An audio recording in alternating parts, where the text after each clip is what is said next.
Në këto ditë të nxehta, shumë qytetarë zgjedhin të freskohen me pije energjike, por konsumimi i tepërt i tyre mund të shkaktojë pasoja të rënda për shëndetin. Ato ndikojnë në shtypjen e gjakut, trashjen e gjakut, çrregullime të ritmit të zemrës dhe sëmundje të rënda kardiake. Nëse ne konsumojmë pije energjike brenda disa orës, brenda një kohe shumë të shkurt, atëherë organizmi ka më pas probleme shumë të mëdha, rroje të shpejta të zemrës, dridhje të duarve, ka më pas ankth, ka më postu po ashtu edhe rritje të sheqerit në gjak, po ashtu ka më pas edhe lodhje, dehidrim, e sidomos në këtë kohë në sezonin e verës që normalisht nuk lejohen me konsum sasi të larta, normalisht është mirë me i largu krejt.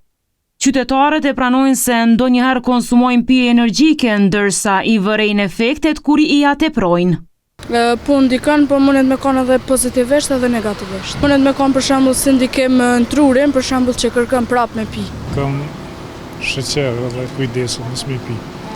Përndryshe po llogaritën se janë shumë të dëmshme.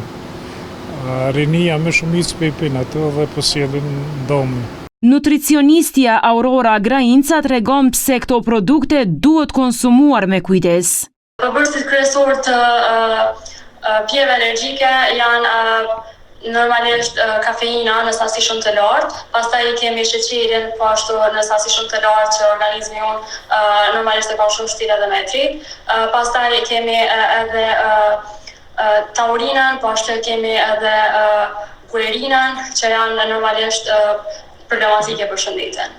Kosova ka ligj që ndalon përdorimin e pijeve energjike për personat nën 18 vjeç, por ato vazhdojnë të shiten nëpër dyqane edhe tek të miturit.